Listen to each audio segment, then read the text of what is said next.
अस्सलाम वालेकुम। आपके अपने चैनल खेल के मैदान से मैं हूं मदर जावेद। नाजरीन, 14 अगस्त जिस दिन हमें आज़ादी नसीब हुई और हम अंग्रेजों के चुंगल से निकलकर आज़ाद हुए। 14 अगस्त पाकिस्तान का यौम आज़ादी ये सिर्फ खुशी का दिन नहीं बल्कि हमें अपने कौमी हीरोज़ को याद करने का मौका भी है। खेलों के मैदान में पाकिस्तानी खिलाड़ियों ने दुनिया भर में सब्ज़ लाली परचम बुलंद किया और मुल्क का नाम रोशन किया।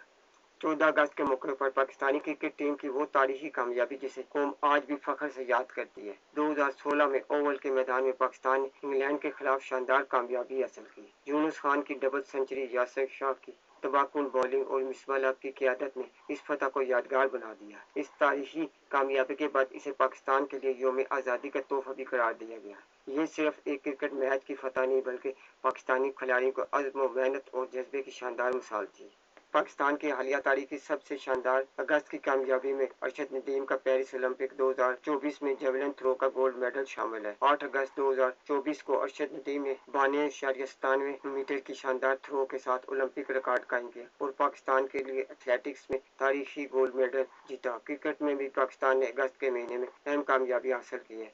2025 में पाकिस्तान ने वेस्टइंडीज के खिलाफ 3 मैचों की T20 सीरीज 2-1 से जीती, जबकि पाकिस्तान शाहीज ने इंग्लैंड में वनडे सीरीज 2-1 से अपने नाम की। ये कामयाबियां हमें याद दिलाती हैं पाकिस्तानी खिलाड़ी महदूद वसाइल के बावजूद आलमी सतह पर अपनी सलाहियतों का लोहा मनवा सकते हैं। क्या में पाकिस्तान एक मौजज़ा था और पाकिस्तान के खिलाड़ियों ने पाकिस्तान का सब्ज़ लाली परचम सर बुलंद करने के लिए बेशुमार कामयाबी हासिल की और इस झंडे को हमेशा सर बुलंद रखा। एक वक्त था पाकिस्तान ने 4 इवेंट्स में वर्ल्ड चैंपियन पोजीशन हासिल कर रखी थी, इनमें स्क्वाश, क्रिकेट, हॉकी और स्नूकर। आज भी पाकिस्तानी खिलाड़ी इंटरनेशनल सतह पर कामयाबी हासिल करते हैं तो मुल्क का नाम रोशन होता है और दुनिया में पाकिस्तान का नाम गूंजा जाता है। क्या में पाकिस्तान कोई मामूली वाकया नहीं था बल्कि 20वीं सदी का सबसे बड़ा मौजज़ा था। यूं तो हिंदुस्तान में पाकिस्तान का वजूद 1857 की जंग आज़ादी में होने वाली जद्दोजहद के बाद यकीनी हो गया था। कायद-ए-आज़म को हिंदुओं और अंग्रेजों से तो जंग लड़ना पड़ी, लेकिन मुसलमानों के बहुत से तबकात भी कायद-ए-आज़म के लिए सदे राह बने हुए थे। कायद-ए-आज़म ने इन तमाम कुव्वतों का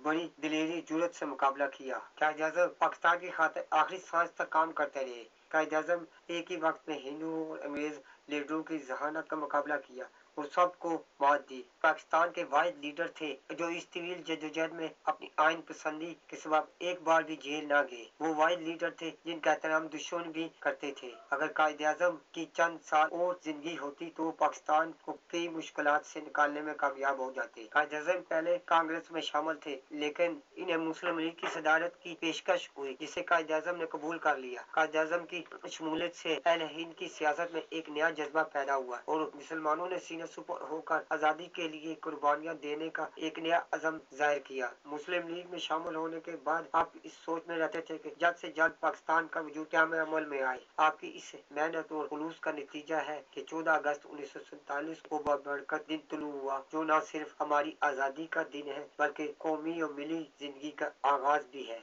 दो कौमी नजरिया यानी ऐसा नजरिया जिसके बायस दो कौमों की वाज़ा तखसीस कर दी गई। हमारे यहाँ लोग इस नजरिए को बड़े सही के हवाले से जानते हैं। आम तौर यही कि इसके बानी सर सैयद अहमद खान है। बाद कायद-ए-आज़म ने इसे परवान चढ़ाया और आखिरकार इस नजरिए ने पाकिस्तान की शक्ल अख्तियार कर ली। 1947 में हिंदुस्तान को दो हिस्सों में तकसीम कर दिया गया और कायद-ए-आज़म मोहम्मद अली जिन्ना 14 अगस्त को पाकिस्तान के पहले गवर्नर जनरल बने। कायद-ए-आज़म 20वीं सदी के वो अजीम लीडर थे। आपकी क़यादत से मुस्लिम लीग में एक जोश और वलवला पैदा हुआ। वो एक प्लेटफॉर्म पर जमा हो गए और एक आज़ाद ममलिकत के लिए दिन रात कोशिश की और बिलाखिर एक अजीम ममलिकत पाकिस्तान दुनिया के नक्शे पे उभरी। आज भी कायद-ए-आज़म के नजरियात पर अमल करते हैं तो ये मुल्क बहुत तरक्की कर सकता है। खुदा पाकिस्तान को कायम व दायम रखे। अगर आपको मेरी ये वीडियो पसंद आती है तो इसे लाइक और सब्सक्राइब जरूर करें और बेल आइकन का बटन को दबा दें ताकि आपको मेरी वीडियो बर वक्त मिलती है। इसके साथ ही मैं आपसे इजाज़त चाहूँगा। अल्लाह हाफिज़।